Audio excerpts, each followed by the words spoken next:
Such is the good and true city or state, and the good and true man is of the same pattern, and if this is right every other is wrong, and the evil is one which affects not only the ordering of the state, but also the regulation of the individual soul, and is exhibited in 4 forms.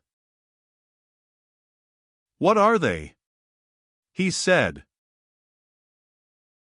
I was proceeding to tell the order in which the 4 evil forms appeared to me to succeed one another, when Polemarch, who was sitting a little way off, just beyond Adimantus, began to whisper to him. Stretching forth his hand, he took hold of the upper part of his coat by the shoulder, and drew him towards him, leaning forward himself so as to be quite close and saying something in his ear, of which I only caught the words, "Shall we let him off, or what shall we do?" "Certainly not," said Adimantus, raising his voice. "Who is it," I said, "whom you are refusing to let off?" "You," he said. I repeated, "Why am I especially not to be let off?"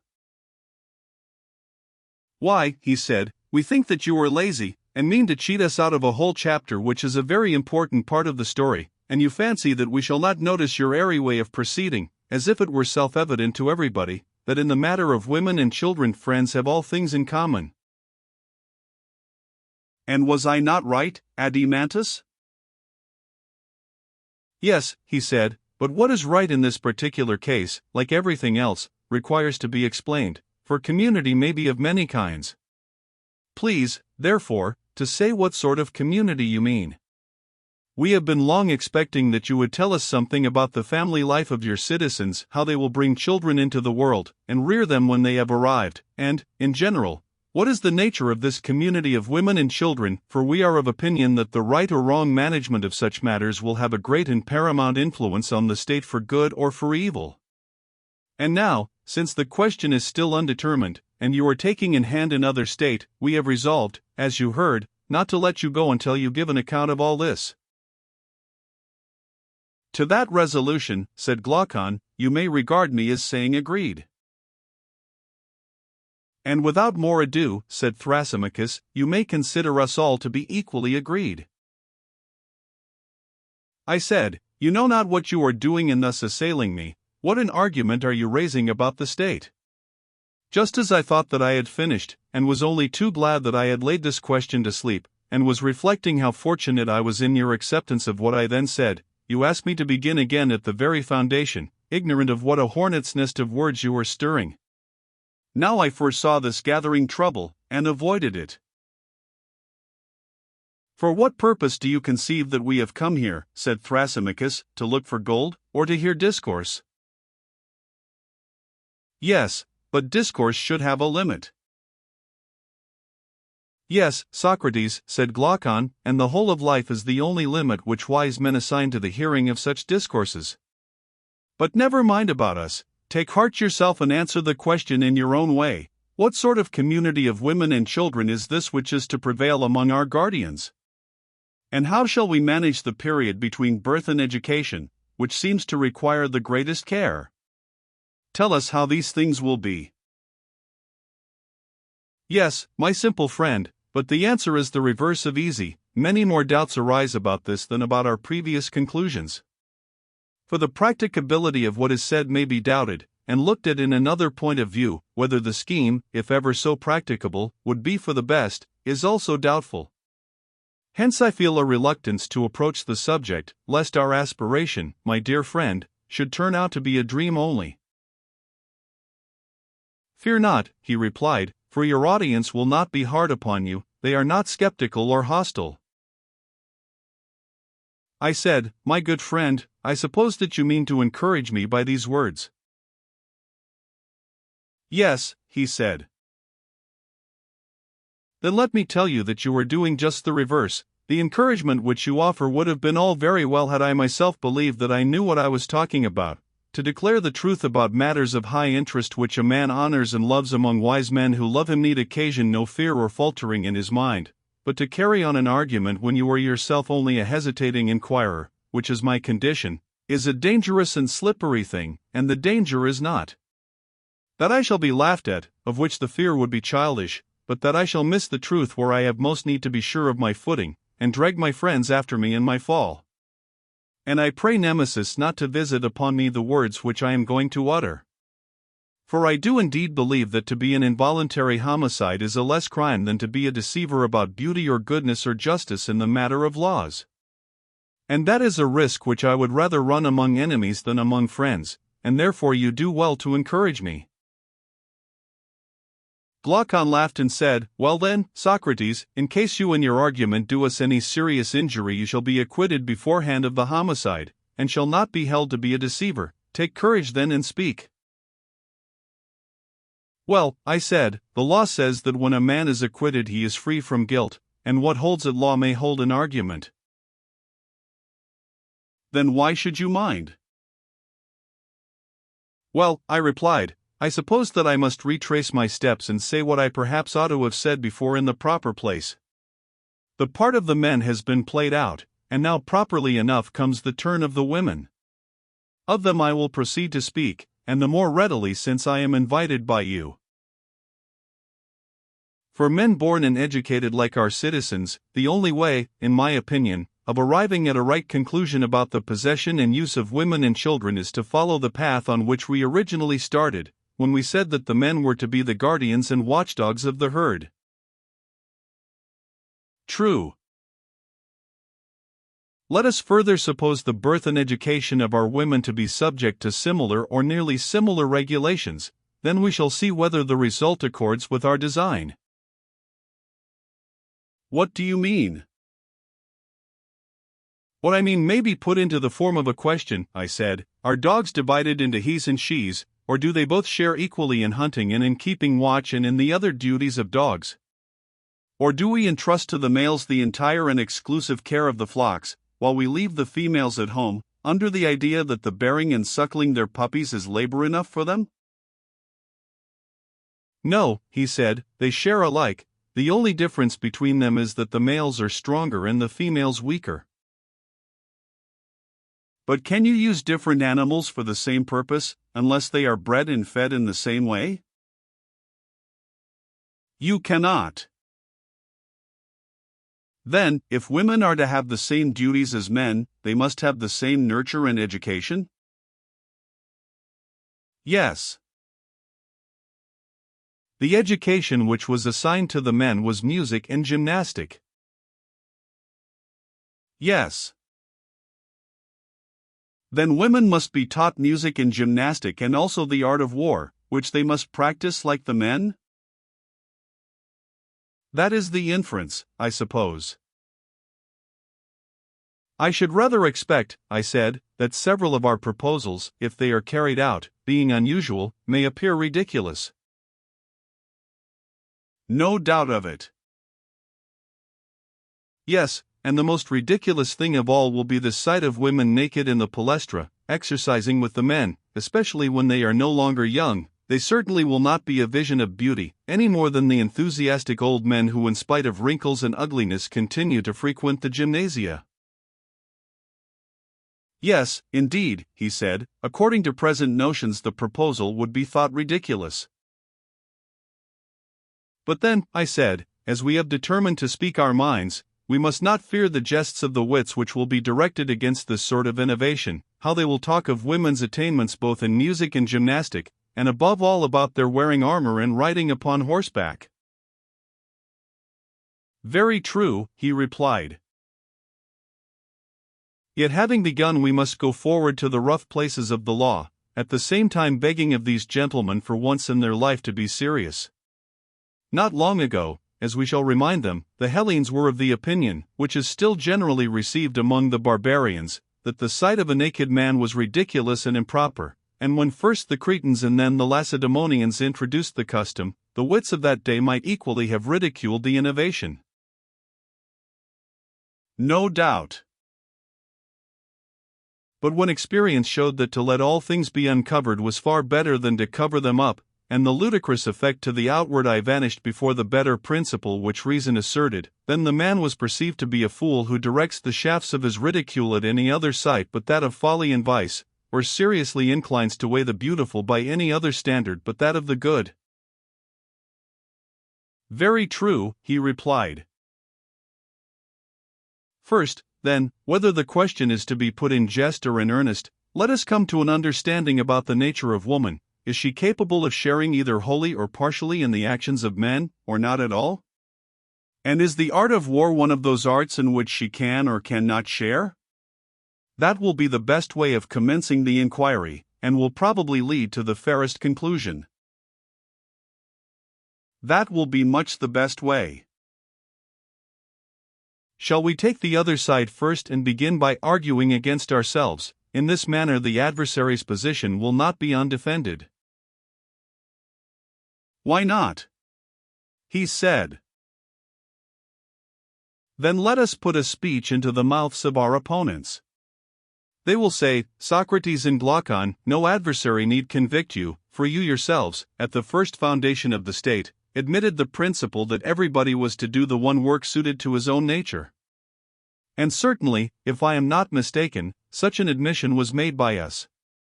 And do not the natures of men and women differ very much indeed? And we shall reply, of course they do.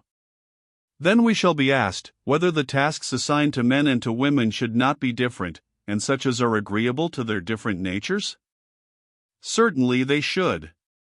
But if so, have you not fallen into a serious inconsistency in saying that men and women, whose natures are so entirely different, ought to perform the same actions? What defense will you make for us, my good sir, against anyone who offers these objections? That is not an easy question to answer when asked suddenly, and I do beg of you to draw out the case on our side. These are the objections, Glaucon, and there are many others of a like kind, which I foresaw long ago. They made me afraid and reluctant to take in hand any law about the possession and nurture of women and children. By Zeus, he said, the problem to be solved is anything but easy. Why yes, I said, but the fact is that when a man is out of his depth, whether he has fallen into a little swimming bath or into mid-ocean, he has to swim all the same. Very true. And must not we swim and try to reach the shore? We will hope that Arion's dolphin or some other miraculous help may save us? I suppose so, he said. Well then, let us see if any way of escape can be found. We acknowledged, did we not? That different natures ought to have different pursuits, and that men's and women's natures are different. And now what are we saying? That different natures ought to have the same pursuits. This is the inconsistency which is charged upon us. Precisely. Verily, Glaucon, I said, glorious is the power of the art of contradiction. Why do you say so? Because I think that many a man falls into the practice against his will. When he thinks that he is reasoning, he is really disputing, just because he cannot define and divide, and so know that of which he is speaking, and he will pursue a merely verbal opposition in the spirit of contention and not of fair discussion. Yes, he replied, such is very often the case, but what has that to do with us and our argument? A great deal, for there is certainly a danger of our getting unintentionally into a verbal opposition. In what way? Why, we valiantly and pugnaciously insist upon the verbal truth, that different natures ought to have different pursuits, but we never considered at all what was the meaning of sameness or difference of nature, or why we distinguished them when we assigned different pursuits to different natures and the same to the same natures. Why, no, he said, that was never considered by us. I said, suppose that by way of illustration we were to ask the question whether there is not an opposition in nature between bald men and hairy men, and if this is admitted by us, then, if bald men are cobblers, we should forbid the hairy men to be cobblers, and conversely? That would be a jest, he said. Yes, I said, a jest, and why? Because we never meant when we constructed the state, that the opposition of natures should extend to every difference, but only to those differences which affected the pursuit in which the individual is engaged. We should have argued, for example, that a physician and one who is in mind a physician may be said to have the same nature. True. whereas the physician and the carpenter have different natures? Certainly. And if, I said, the male and female sex appear to differ in their fitness for any art or pursuit, we should say that such pursuit or art ought to be assigned to one or the other of them. But if the difference consists only in women bearing and men begetting children, this does not amount to a proof that a woman differs from a man in respect of the sort of education she should receive, and we shall therefore continue to maintain that our guardians and their wives ought to have the same pursuits. Very true, he said. Next, we shall ask our opponent how, in reference to any of the pursuits or arts of civic life, the nature of a woman differs from that of a man? That will be quite fair. And perhaps he, like yourself, will reply that to give a sufficient answer on the instant is not easy, but after a little reflection there is no difficulty. Yes, perhaps. Suppose then that we invite him to accompany us in the argument, and then we may hope to show him that there is nothing peculiar in the constitution of women which would affect them in the administration of the state. By all means. Let us say to him, "Come now, and we will ask you a question. When you spoke of a nature gifted or not gifted in any respect, did you mean to say that one man will acquire a thing easily, another with difficulty, a little learning will lead the one to discover a great deal, whereas the other, after much study and application, no sooner learns than he forgets? Or again, did you mean that the one has a body which is a good servant to his mind, while the body of the other is a hindrance to him? Would not these be the sort of differences which distinguish the man gifted by nature from the one who is ungifted? No one will deny that. And can you mention any pursuit of mankind in which the male sex has not all these gifts and qualities in a higher degree than the female? Need I waste time in speaking of the art of weaving, and the management of pancakes and preserves, in which womankind does really appear to be great, and in which for her to be beaten by a man is of all things the most absurd? You are quite right, he replied, in maintaining the general inferiority of the female sex. Although many women are in many things superior to many men, yet on the whole what you say is true. And if so, my friend, I said, there is no special faculty of administration in a state which a woman has because she is a woman, or which a man has by virtue of his sex, but the gifts of nature are alike diffused in both. All the pursuits of men are the pursuits of women also, but in all of them a woman is inferior to a man.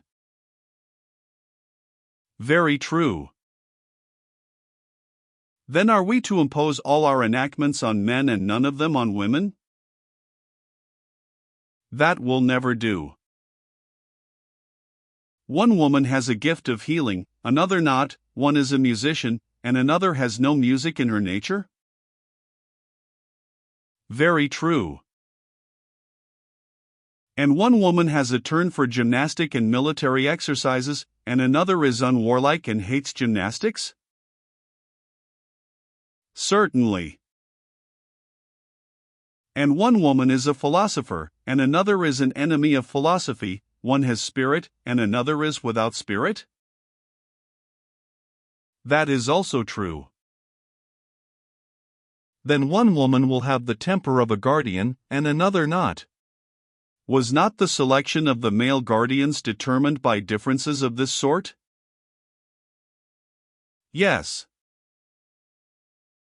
Men and women alike possess the qualities which make a guardian, they differ only in their comparative strength or weakness. Obviously. And those women who have such qualities are to be selected as the companions and colleagues of men who have similar qualities and whom they resemble in capacity and in character?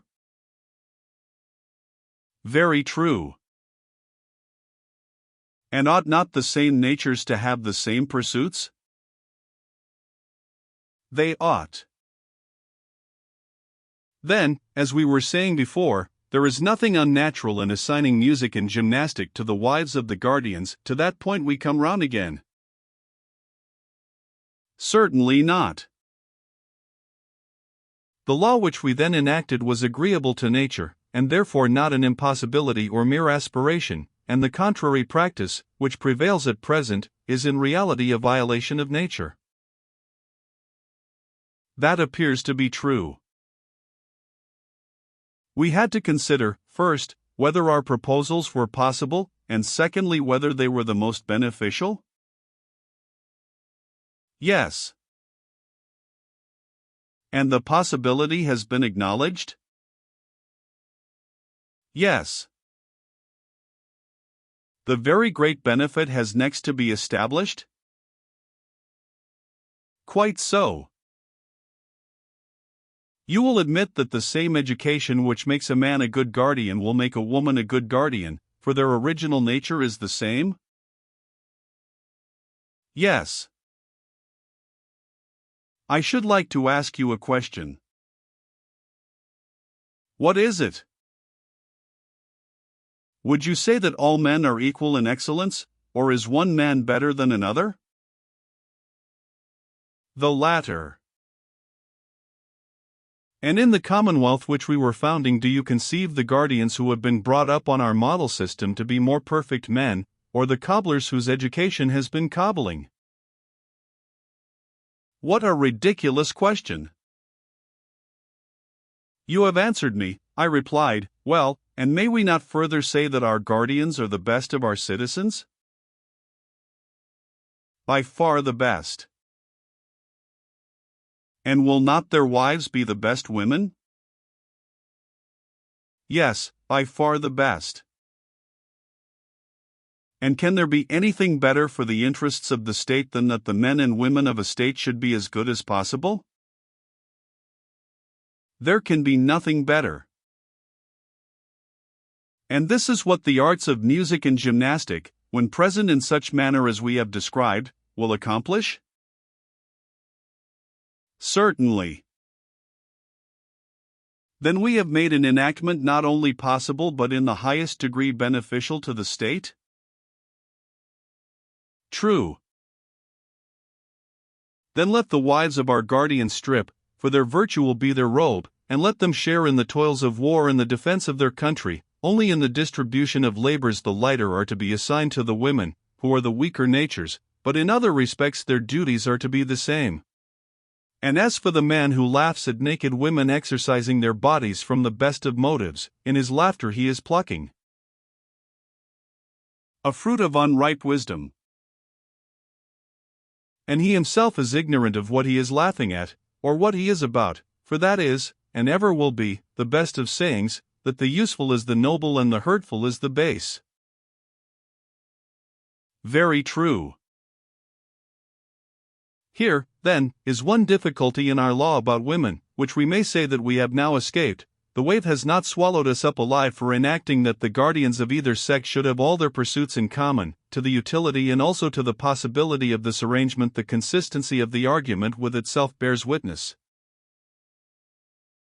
Yes, that was a mighty wave which you have escaped. Yes, I said, but a greater is coming. You will not think much of this when you see the next.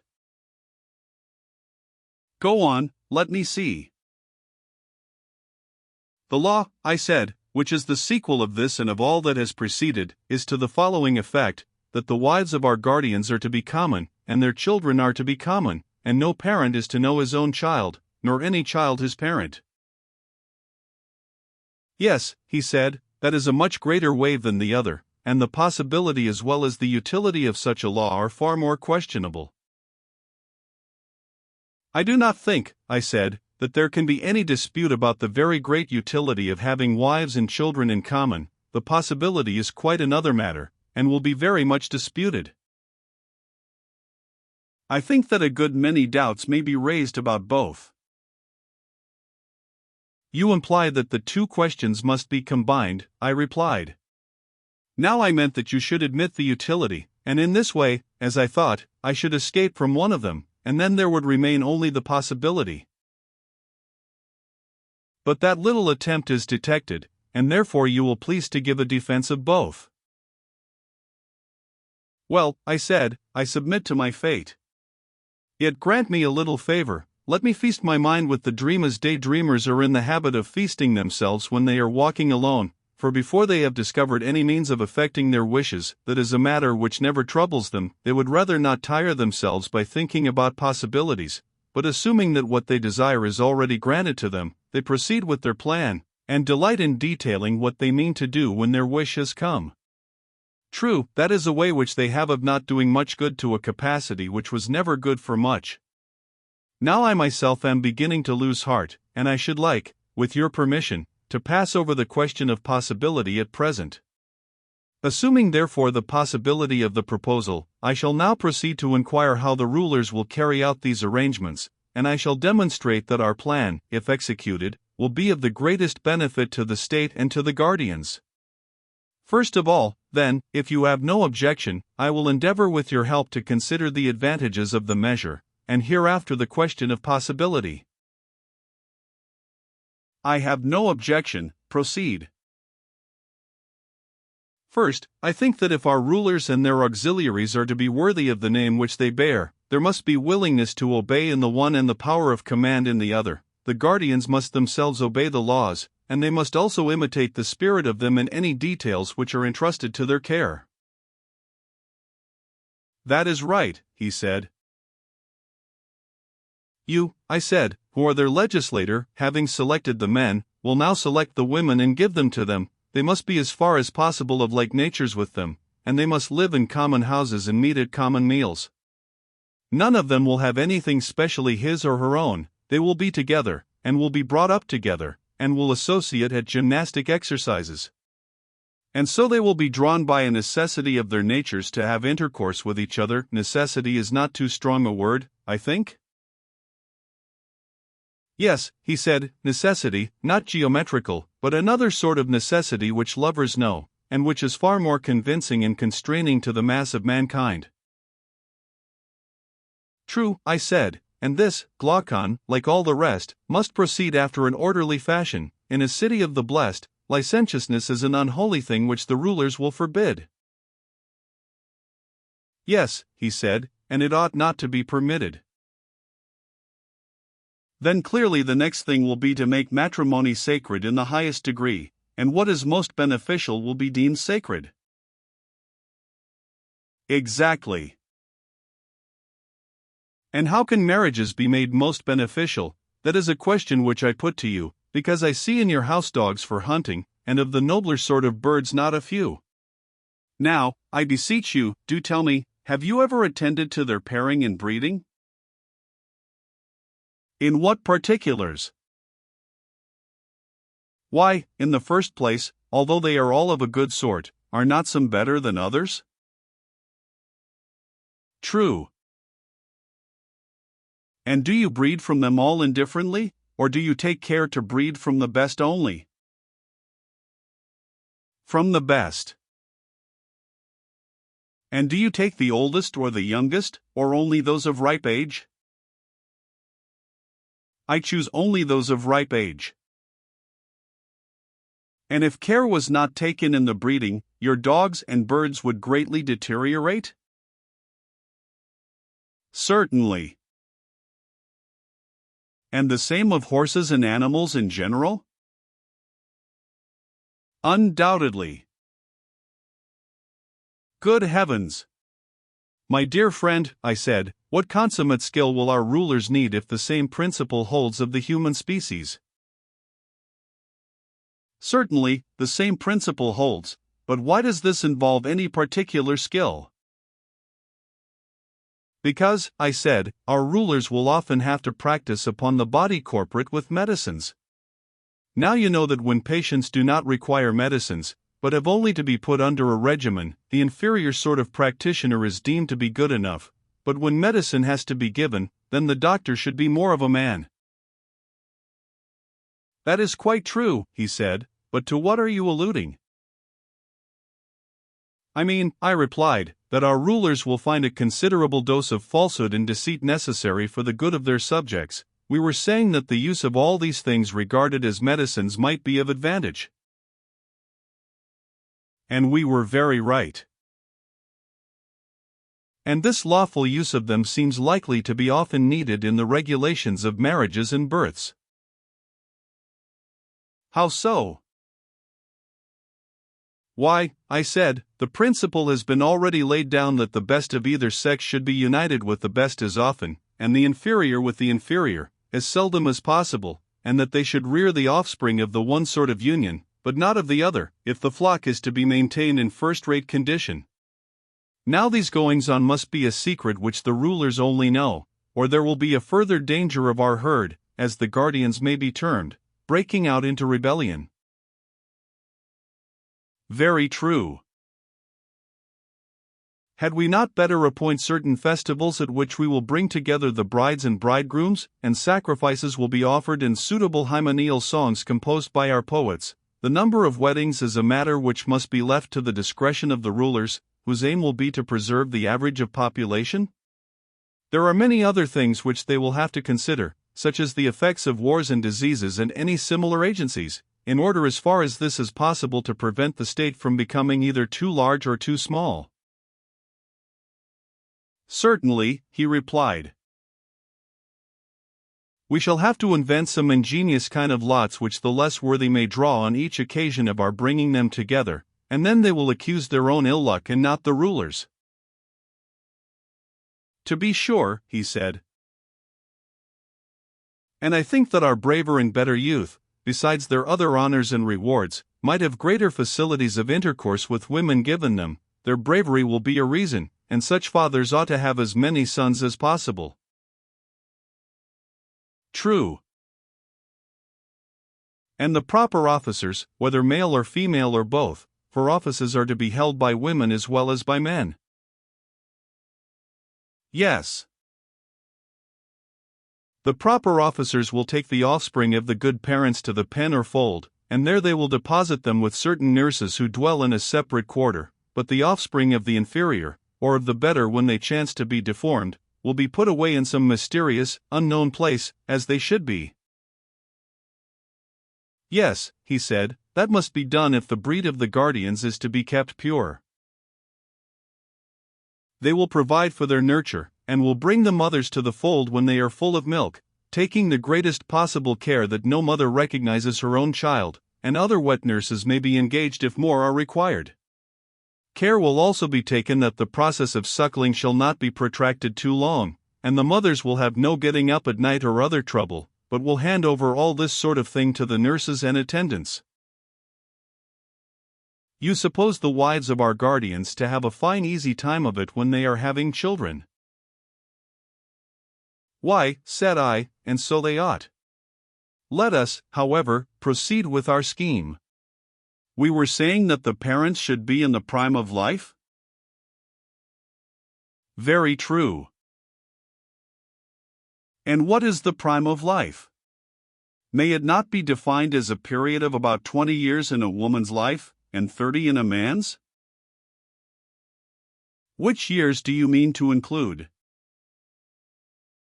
A woman, I said, at 20 years of age may begin to bear children to the state, and continue to bear them until 40. A man may begin at 25, when he is past the point at which the pulse of life beats quickest, and continue to beget children until he be 55. Certainly, he said, both in men and women those years are the prime of physical as well as of intellectual vigor. Anyone above or below the prescribed ages who takes part in the public hymeneals shall be said to have done an unholy and unrighteous thing. The child of which he is the father, if it steals into life, will have been conceived under auspices very unlike the sacrifices and prayers, which at each hymeneal priestesses and priest in the whole city will offer, that the new generation may be better and more useful than their good and useful parents, whereas his child will be the offspring of darkness and strange lust. Very true, he replied. And the same law will apply to any one of those within the prescribed age who forms a connection with any woman in the prime of life without the sanction of the rulers, for we shall say that he is raising up a bastard to the state, uncertified and unconsecrated. Very true, he replied. This applies, however, only to those who are within the specified age. After that we allow them to range at will, except that a man may not marry his daughter or his daughter's daughter, or his mother's mother, and women, on the other hand, are prohibited from marrying their sons or fathers, or son's son or father's father, and so on in either direction. And we grant all this, accompanying the permission with strict orders to prevent any embryo which may come into being from seeing the light, and if any force away to the birth, the parents must understand that the offspring of such an union cannot be maintained, and arrange accordingly. That also, he said, is a reasonable proposition. But how will they know who are fathers and daughters, and so on? They will never know. The way will be this: dating from the day of the hymeneal, the bridegroom who was then married will call all the male children who are born in the 7th and 10th month afterwards his sons, and the female children his daughters, and they will call him father, and he will call their children his grandchildren, and they will call the elder generation grandfathers and grandmothers. All who were begotten at the time when their fathers and mothers came together will be called their brothers and sisters, and these, as I was saying, will be forbidden to intermarry. This, however, is not to be understood as an absolute prohibition of the marriage of brothers and sisters. If the lot favors them, and they receive the sanction of the Pythian oracle, the law will allow them. Quite right, he replied. Such is the scheme, Glaucon, according to which the guardians of our state are to have their wives and families in common. And now you would have the argument show that this community is consistent with the rest of our polity, and also that nothing can be better, would you not? Yes, certainly. Shall we try to find a common basis by asking of ourselves what ought to be the chief aim of the legislator in making laws and in the organization of a state? What is the greatest good, and what is the greatest evil, and then consider whether our previous description has the stamp of the good or of the evil? By all means.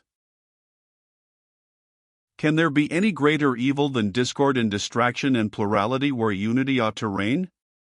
Or any greater good than the bond of unity? There cannot.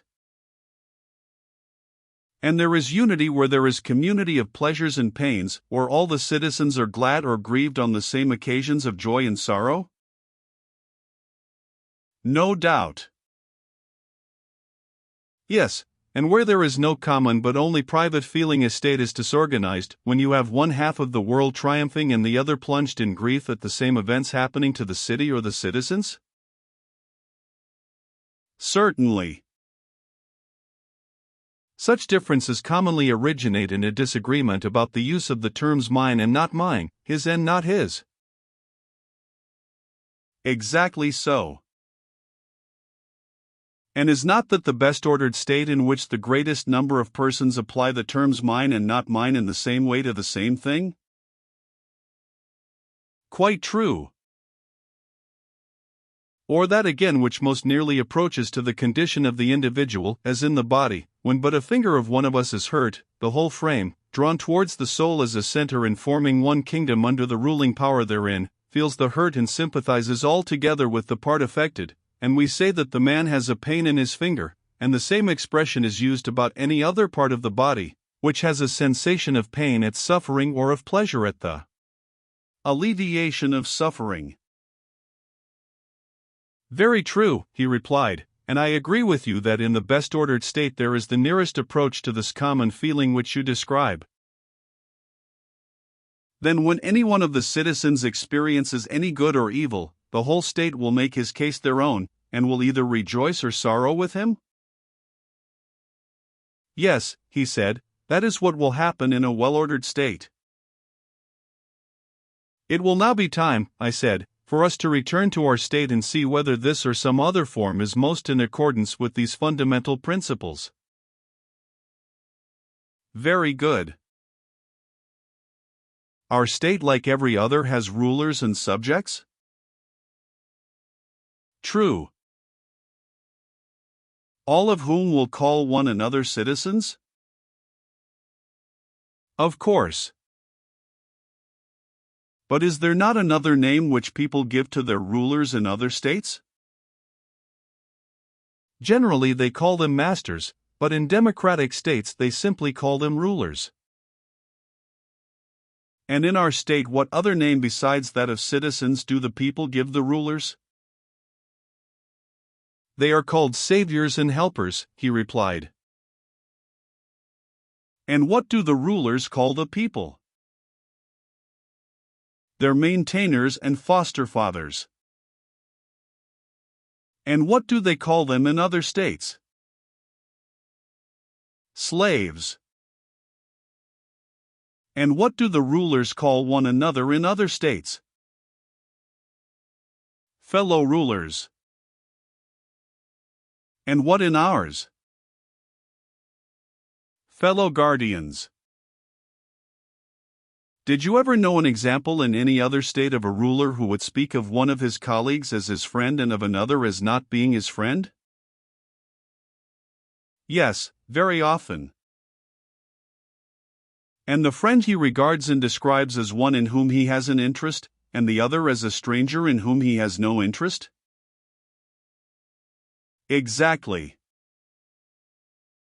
But would any of your guardians think or speak of any other guardian as a stranger? Certainly he would not, for everyone whom they meet will be regarded by them either as a brother or sister, or father or mother, or son or daughter, or as the child or parent of those who are thus connected with him. Capital, I said, but let me ask you once more, shall they be a family in name only, or shall they in all their actions be true to the name? For example, in the use of the word father, would the care of a father be implied in the filial reverence and duty and obedience to him which the law commands, and is the violator of these duties to be regarded as an impious and unrighteous person who is not likely to receive much good either at the hands of God or of man? Are these to be or not to be the strains which the children will hear repeated in their ears by all the citizens about those who are intimated to them to be their parents and the rest of their kinsfolk? These, he said, and none other, for what can be more ridiculous than for them to utter the names of family ties with the lips only and not to act in the spirit of them? Then in our city the language of harmony and concord will be more often heard than in any other. As I was describing before, when anyone is well or ill, the universal word will be with me: it is well or it is ill. Most true. And agreeably to this mode of thinking and speaking, were we not saying that they will have their pleasures and pains in common? Yes, and so they will. And they will have a common interest in the same thing which they will alike call my own, and having this common interest they will have a common feeling of pleasure and pain? Yes, far more so than in other states. And the reason of this, over and above the general constitution of the state, will be that the guardians will have a community of women and children? That will be the chief reason. And this unity of feeling we admitted to be the greatest good, as was implied in our own comparison of a well-ordered state to the relation of the body and the members, when affected by pleasure or pain? That we acknowledged, and very rightly. Then the community of wives and children among our citizens is clearly the source of the greatest good to the state? Certainly. And this agrees with the other principle which we were affirming, that the guardians were not to have houses or lands or any other property, their pay was to be their food, which they were to receive from the other citizens, and they were to have no private expenses, for we intended them to preserve their true character of guardians. Right, he replied. Both the community of property and the community of families, as I am saying, tend to make them more truly guardians. They will not tear the city in pieces by differing about mine and not mine, each man dragging any acquisition which he has made into a separate house of his own, or he has a separate wife and children and private pleasures and pains, but all will be affected as far as may be by the same pleasures and pains, because they are all of one opinion about what is near and dear to them, and therefore they all tend towards a common end. Certainly, he replied. And as they have nothing but their persons which they can call their own, suits and complaints will have no existence among them. They will be delivered from all those quarrels of which money or children or relations are the occasion. Of course they will. Neither will trials for assault or insult ever be likely to occur among them. For that equals should defend themselves against equals we shall maintain to be honorable and right, we shall make the protection of the person a matter of necessity. That is good, he said. Yes, and there is a further good in the law, viz. that if a man has a quarrel with another he will satisfy his resentment then and there, and not proceed to more dangerous lengths. Certainly. To the elder shall be assigned the duty of ruling and chastising the younger. Clearly. Nor can there be a doubt that the younger will not strike or do any other violence to an elder, unless the magistrates command him, nor will he slight him in any way. For there are two guardians, shame and fear, mighty to prevent him: shame, which makes men refrain from laying hands on those who are to them in the relation of parents; fear, that the injured one will be succored by the others who are his brothers, sons, fathers. That is true, he replied. Then in every way the laws will help the citizens to keep the peace with one another? Yes, there will be no want of peace. And as the guardians will never quarrel among themselves, there will be no danger of the rest of the city being divided either against them or against one another. None whatever. I hardly like even to mention the little meannesses of which they will be rid, for they are beneath notice, such, for example, as the flattery of the rich by the poor, and all the pains and pangs which men experience in bringing up a family, and in finding money to buy necessaries for their household, borrowing and then repudiating, getting how they can, and giving the money into the hands of women and slaves to keep. The many evils of so many kinds which people suffer in this way are mean enough and obvious enough, and not worth speaking of. Yes, he said, a man has no need of eyes in order to perceive that. And from all these evils they will be delivered, and their life will be blessed as the life of Olympic victors, and yet more blessed. How so? The Olympic victor, I said, is deemed happy in receiving a part only of the blessedness which is secured to our citizens, who have won a more glorious victory and have a more complete maintenance at the public cost. For the victory which they have won is the salvation of the whole state, and the crown with which they and their children are crowned is the fullness of all that life needs. They receive rewards from the hands of their country while living, and after death have an honorable burial. Yes, he said, and glorious rewards they are. Do you remember, I said, how in the course of the previous discussion someone who shall be nameless accused us of making our guardians unhappy? They had nothing and might have possessed all things, to whom we replied that, if an occasion offered, we might perhaps hereafter consider this question, but that, as at present advised, we would make our guardians truly guardians, and that we were fashioning the state with a view to the greatest happiness, not of any particular class, but of the whole? Yes, I remember. And what do you say, now that the life of our protectors is made out to be far better and nobler than that of Olympic victors? Is the life of shoemakers, or any other artisans, or of husbandmen, to be compared with it? Certainly not. At the same time I ought here to repeat what I have said elsewhere, that if any of our guardians shall try to be happy in such a manner that he will cease to be a guardian, and is not content with this safe and harmonious life, which, in our judgment, is of all lives the best, but infatuated by some youthful conceit of happiness which gets up into his head, shall seek to appropriate the whole state to himself, then he will have to learn how wisely Hesiod spoke, when he said, half is more than the whole. If he were to consult me, I should say to him, stay where you are, when you have the offer of such a life. You agree then, I said, that men and women are to have a common way of life such as we have described, common education, common children, and they are to watch over the citizens in common whether abiding in the city or going out to war. They are to keep watch together, and to hunt together like dogs, and always and in all things, as far as they are able, women are to share with the men?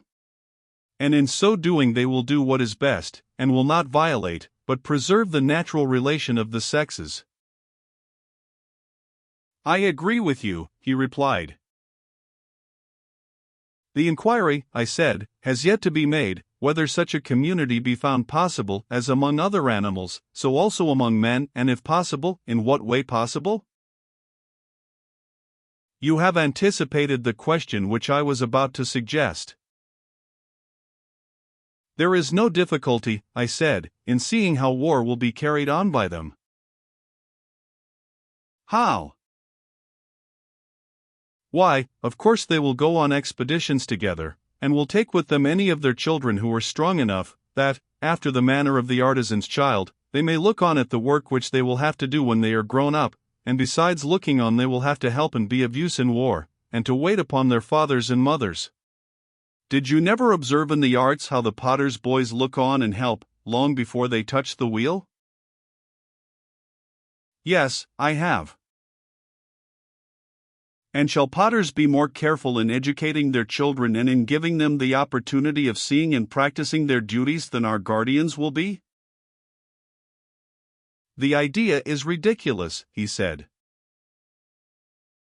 There is also the effect on the parents, with whom, as with other animals, the presence of their young ones will be the greatest incentive to valor. That is quite true, Socrates, and yet if they are defeated, which may often happen in war, how great the danger is! The children will be lost as well as their parents, and the state will never recover. True, I said, but would you never allow them to run any risk? I am far from saying that. Well, but if they are ever to run a risk, should they not do so on some occasion when, if they escape disaster, they will be the better for it? Clearly. Whether the future soldiers do or do not see war in the days of their youth is a very important matter, for the sake of which some risk may fairly be incurred. Yes, very important. This then must be our first step, to make our children spectators of war, but we must also contrive that they shall be secured against danger, then all will be well. True. Their parents may be supposed not to be blind to the risks of war, but to know, as far as human foresight can, what expeditions are safe and what dangerous. That may be assumed. And they will take them on the safe expeditions and be cautious about the dangerous ones? True. And they will place them under the command of experienced veterans who will be their leaders and teachers? Very properly. Still, the dangers of war cannot be always foreseen. There is a good deal of chance about them? True. Then against such chances the children must be at once furnished with wings, in order that in the hour of need they may fly away and escape. What do you mean? He said. I mean that we must mount them on horses in their earliest youth, and when they have learnt to ride, take them on horseback to see war. The horses must not be spirited and warlike, but the most tractable and yet the swiftest that can be had. In this way they will get an excellent view of what is hereafter to be their own business, and if there is danger they have only to follow their elder leaders and escape. I believe that you are right, he said. Next, as to war, what are to be the relations of your soldiers to one another and to their enemies? I should be inclined to propose that the soldier who leaves his rank or throws away his arms, or is guilty of any other act of cowardice, should be degraded into the rank of a husbandman or artisan. What do you think? By all means, I should say. And he who allows himself to be taken prisoner may as well be made a present of to his enemies. He is their lawful prey, and let them do what they like with him. Certainly. But the hero who has distinguished himself, what shall be done to him?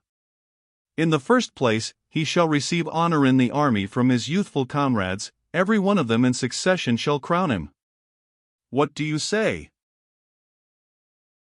I approve. And what do you say to his receiving the right hand of fellowship? To that too, I agree. But you will hardly agree to my next proposal. What is your proposal? That he should kiss and be kissed by them. Most certainly, and I should be disposed to go further, and say, let no one whom he has a mind to kiss refuse to be kissed by him while the expedition lasts. So that if there be a lover in the army, whether his love be youth or maiden, he may be more eager to win the prize of valor. Capital, I said. That the brave man is to have more wives than others has been already determined, and he is to have first choices in such matters more than others, in order that he may have as many children as possible? Agreed. Again, there is another manner in which, according to Homer, brave youths should be honored, for he tells how Ajax, after he had distinguished himself in battle, was rewarded with long chins, which seems to be a compliment appropriate to a hero in the flower of his age, being not only a tribute of honor but also a very strengthening thing. Most true, he said. Then in this, I said, Homer shall be our teacher, and we too, at sacrifices and on the like occasions, will honor the brave according to the measure of their valor, whether men or women, with hymns and those other distinctions which we were mentioning, also with seats of precedence, and meats and full cups. And in honoring them, we shall be at the same time training them. That, he replied, is excellent. Yes, I said, and when a man dies gloriously in war, shall we not say, in the first place, that he is of the golden race? To be sure. Nay, have we not the authority of Hesiod for affirming that when they are dead, they are holy angels upon the earth, authors of good, averters of evil, the guardians of speech-gifted men? Yes, and we accept his authority. We must learn of the god how we are to order the sepulture of divine and heroic personages, and what is to be their special distinction, and we must do as he bids. By all means. And in ages to come we will reverence them and kneel before their sepulchres as at the graves of heroes. And not only they but any who are deemed preeminently good, whether they die from age or in any other way, shall be admitted to the same honors. That is very right, he said. Next, how shall our soldiers treat their enemies? What about this? In what respect do you mean? First of all, in regard to slavery? Do you think it right that Hellenes should enslave Hellenic states, or allow others to enslave them, if they can help? Should not their custom be to spare them, considering the danger which there is that the whole race may one day fall under the yoke of the barbarians? To spare them is infinitely better. Then no Hellene should be owned by them as a slave. That is a rule which they will observe and advise the other Hellenes to observe. Certainly, he said, they will in this way be united against the barbarians and will keep their hands off one another. Next, as to the slain, ought the conquerors, I said, to take anything but their armor? Does not the practice of despoiling an enemy afford an excuse for not facing the battle? Cowards skulk about the dead, pretending that they are fulfilling a duty, and many an army before now has been lost from this love of plunder. Very true. And is there not illiberality and avarice in robbing a corpse, and also a degree of meanness and womanishness in making an enemy of the dead body when the real enemy has flown away and left only his fighting gear behind him? Is not this rather like a dog who cannot get at his assailant, quarreling with the stones which strike him instead? Very like a dog, he said. Then we must abstain from spoiling the dead or hindering their burial? Yes, he replied, we most certainly must. Neither shall we offer up arms at the temples of the gods, least of all the arms of Hellenes, if we care to maintain good feeling with other Hellenes, and, indeed, we have reason to fear that the offering of spoils taken from kinsmen may be a pollution unless commanded by the god himself? Very true. Again, as to the devastation of Hellenic territory or the burning of houses, what is to be the practice? May I have the pleasure, he said, of hearing your opinion? Both should be forbidden, in my judgment. I would take the annual produce and no more. Shall I tell you why? Pray do.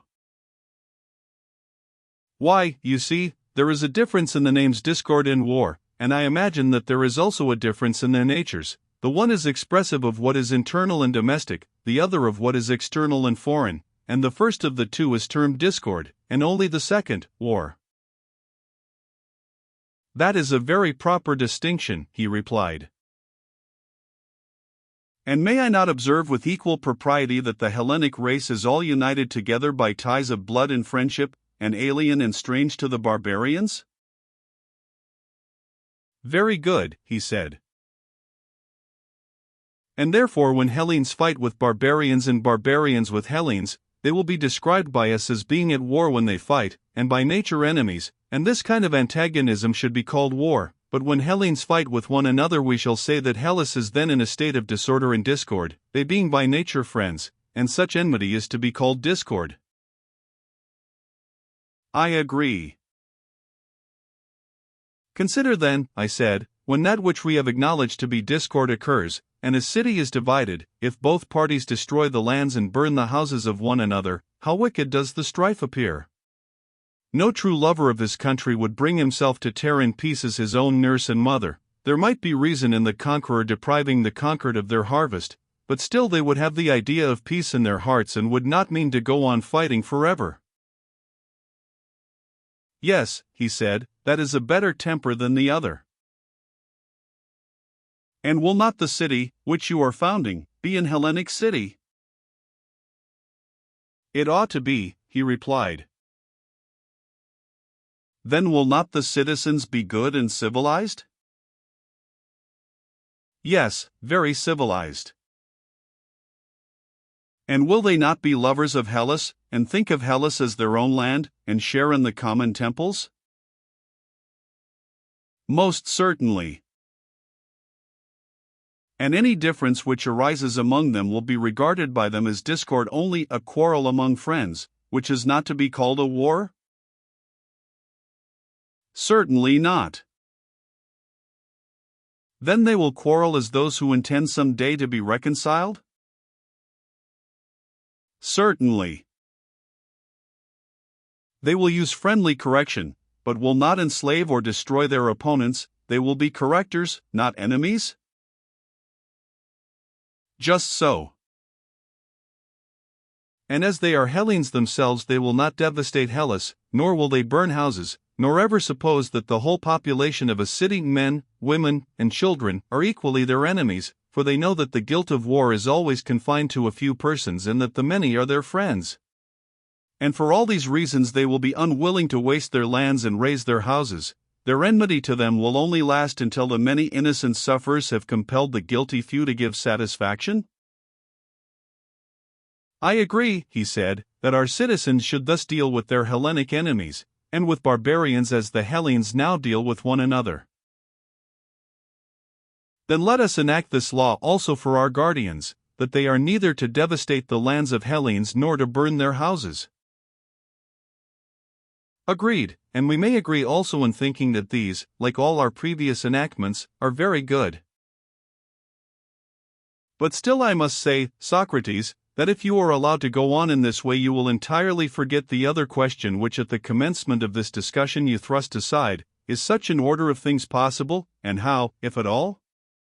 For I am quite ready to acknowledge that the plan which you propose, if only feasible, would do all sorts of good to the state.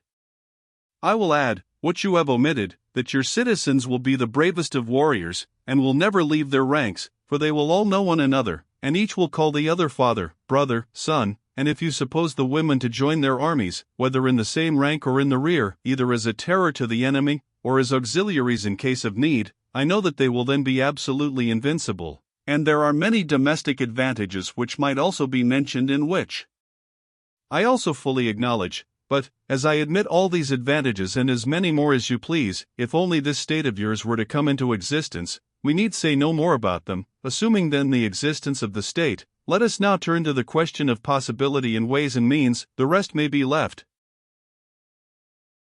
If I loiter for a moment, you instantly make a raid upon me, I said, and have no mercy. I have hardly escaped the first and second waves, and you seem not to be aware that you are now bringing upon me the third, which is the greatest and heaviest. When you have seen and heard the third wave, I think you will be more considerate and will acknowledge that some fear and hesitation was natural respecting a proposal so extraordinary as that which I have now to state and investigate. The more appeals of this sort which you make, he said, the more determined are we that you shall tell us how such a state is possible. Speak out and at once. Let me begin by reminding you that we found our way hither in the search after justice and injustice. True, he replied, but what of that?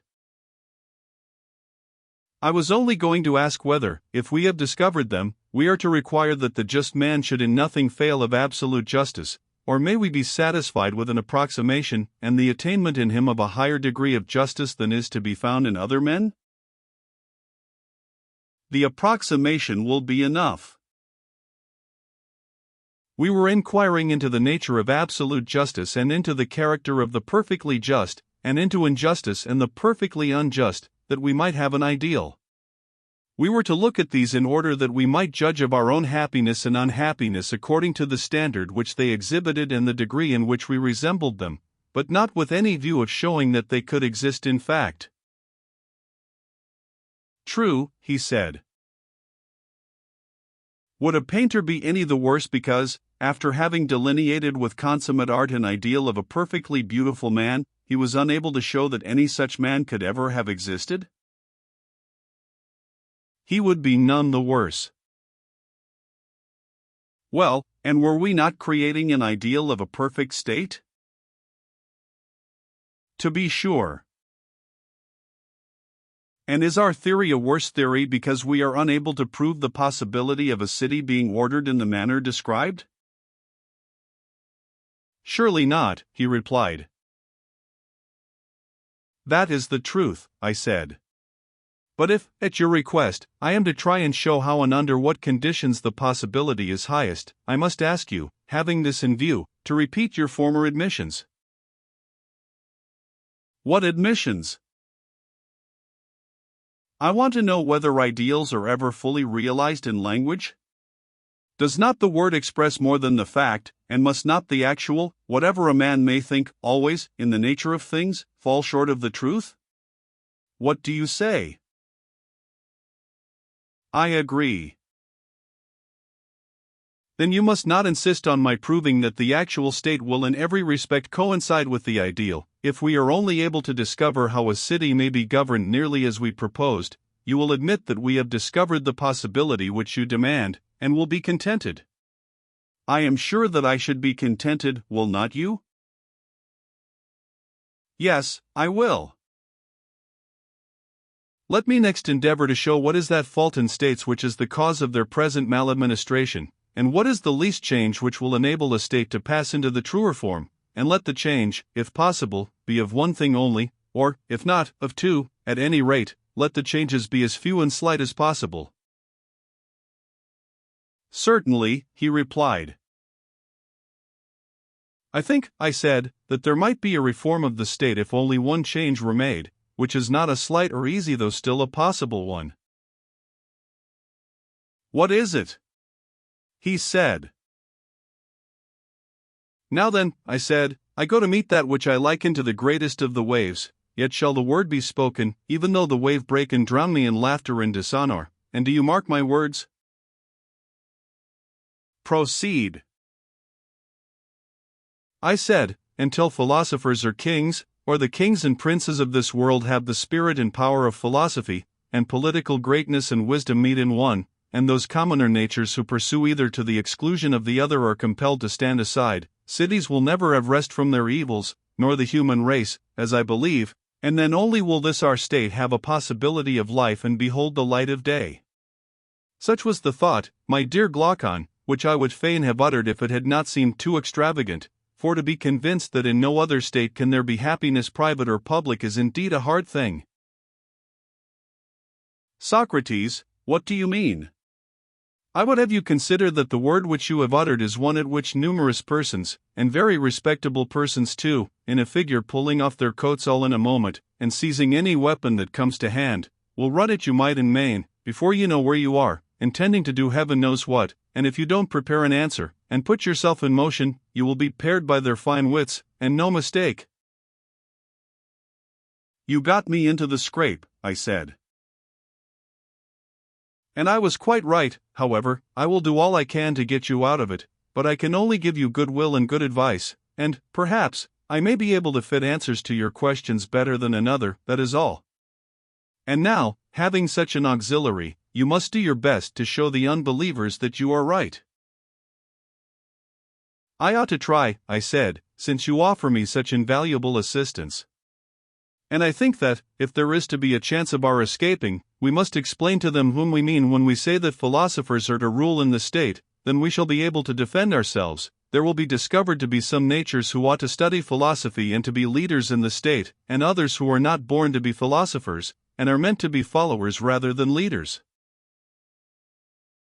Then now for a definition, he said. Follow me, I said, and I hope that I may in some way or other be able to give you a satisfactory explanation. Proceed. I dare say that you remember, and therefore I need not remind you, that a lover, if he is worthy of the name, ought to show his love, not to some one part of that which he loves, but to the whole. I really do not understand, and therefore beg of you to assist my memory. Another person, I said, might fairly reply as you do, but a man of pleasure like yourself ought to know that all who are in the flower of youth do somehow or other raise a pang or emotion in a lover's breast, and are thought by him to be worthy of his affectionate regards.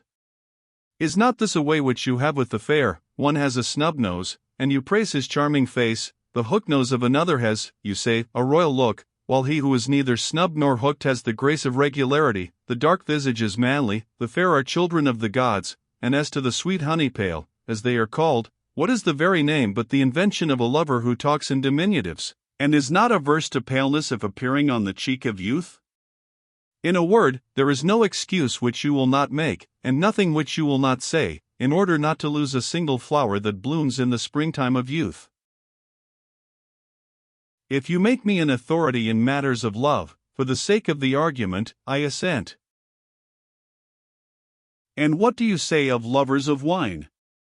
Do you not see them doing the same? They are glad of any pretext of drinking any wine. Very good.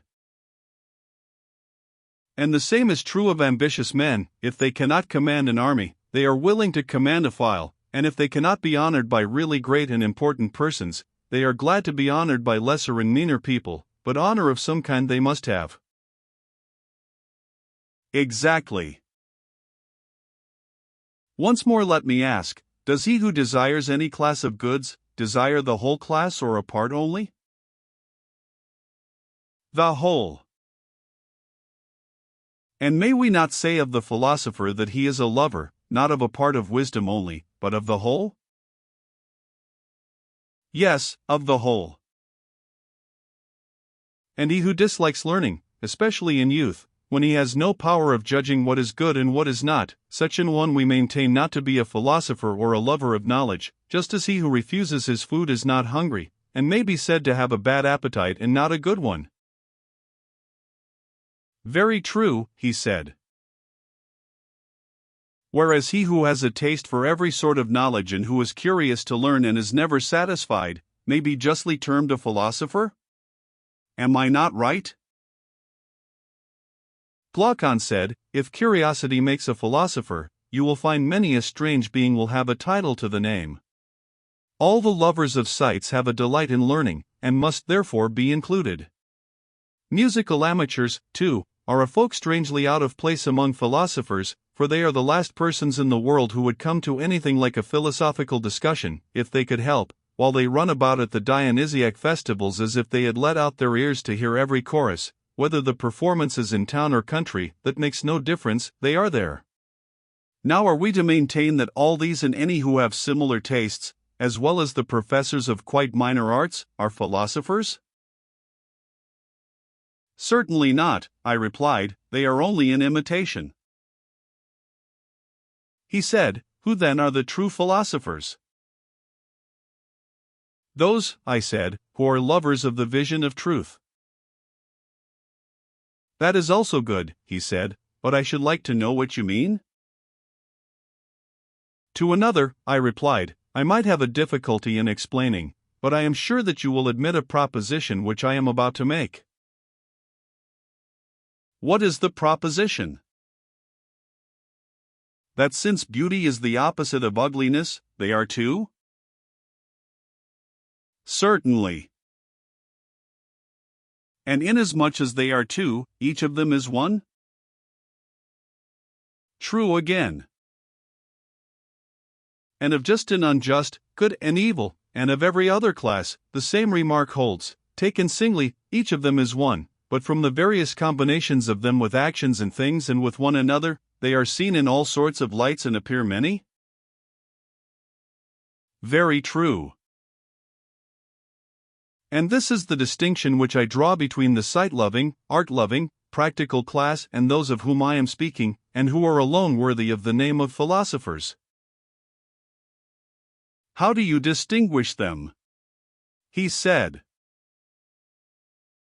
The lovers of sounds and sights, I replied, are, as I conceive, fond of fine tones and colors and forms and all the artificial products that are made out of them, but their mind is incapable of seeing or loving absolute beauty.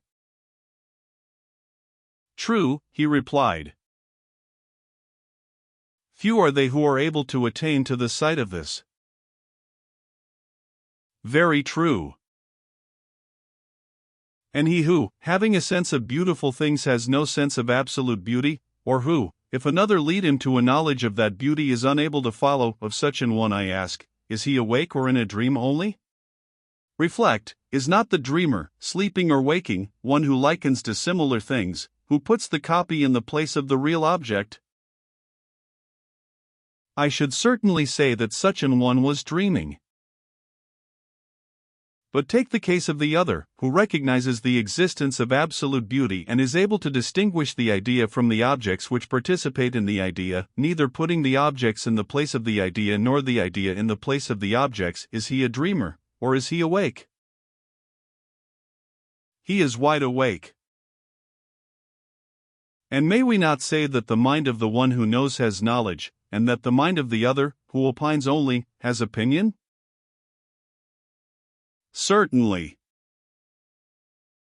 But suppose that the latter should quarrel with us and dispute our statement, can we administer any soothing cordial or advice to him, without revealing to him that there is sad disorder in his wits? We must certainly offer him some good advice, he replied. Come, then, and let us think of something to say to him. Shall we begin by assuring him that he is welcome to any knowledge which he may have, and that we are rejoiced at his having it? But we should like to ask him a question. Does he who has knowledge know something or nothing? You must answer for him. I answer that he knows something. Something that is or is not? Something that is, for how can that which is not ever be known? And are we assured, after looking at the matter from many points of view, that absolute being is or may be absolutely known, but that the utterly non-existent is utterly unknown? Nothing can be more certain. Good. But if there be anything which is of such a nature as to be and not to be, that will have a place intermediate between pure being and the absolute negation of being?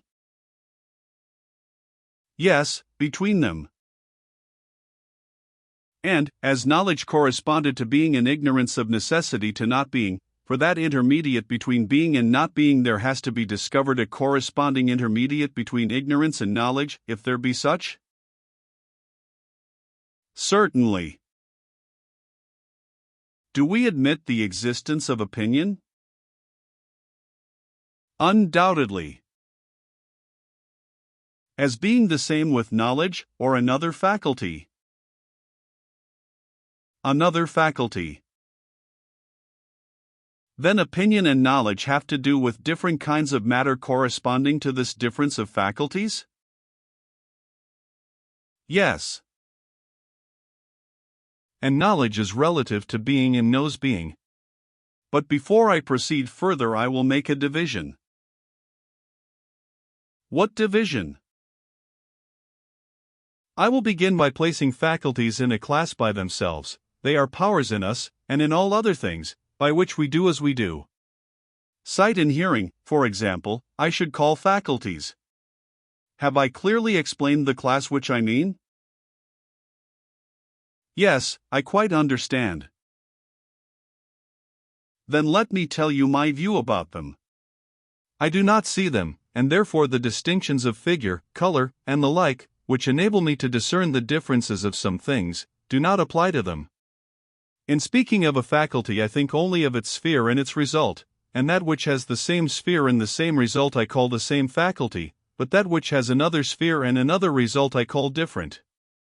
Would that be your way of speaking? Yes. And will you be so very good as to answer one more question? Would you say that knowledge is a faculty, or in what class would you place it? Certainly knowledge is a faculty, and the mightiest of all faculties. And is opinion also a faculty? Certainly, he said, for opinion is that with which we are able to form an opinion. And yet you were acknowledging a little while ago that knowledge is not the same as opinion? Why, yes, he said, how can any reasonable being ever identify that which is infallible with that which errs? An excellent answer, proving, I said, that we are quite conscious of a distinction between them. Yes. Then knowledge and opinion, having distinct powers, have also distinct spheres or subject matters? That is certain. Being is the sphere or subject matter of knowledge, and knowledge is to know the nature of being? Yes. And opinion is to have an opinion?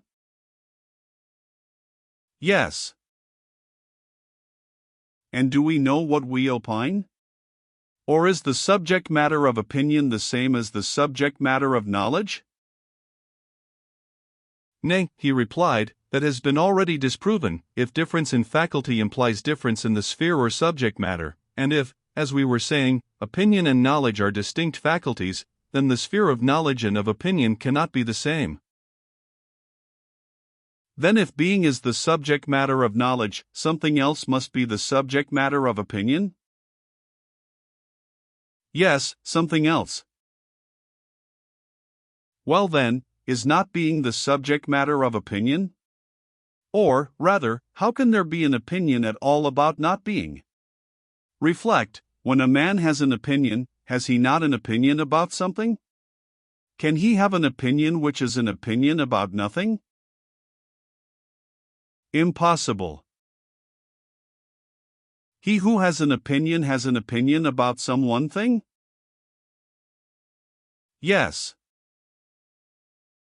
And not being is not one thing but, properly speaking, nothing? True. Of not being, ignorance was assumed to be the necessary correlative of being, knowledge? True, he said. Then opinion is not concerned either with being or with not being? Not with either. And can therefore neither be ignorance nor knowledge? That seems to be true. But is opinion to be sought without and beyond either of them, in a greater clearness than knowledge, or in a greater darkness than ignorance? In neither. Then I suppose that opinion appears to you to be darker than knowledge, but lighter than ignorance? Both, and in no small degree. And also to be within and between them? Yes. Then you would infer that opinion is intermediate? No question.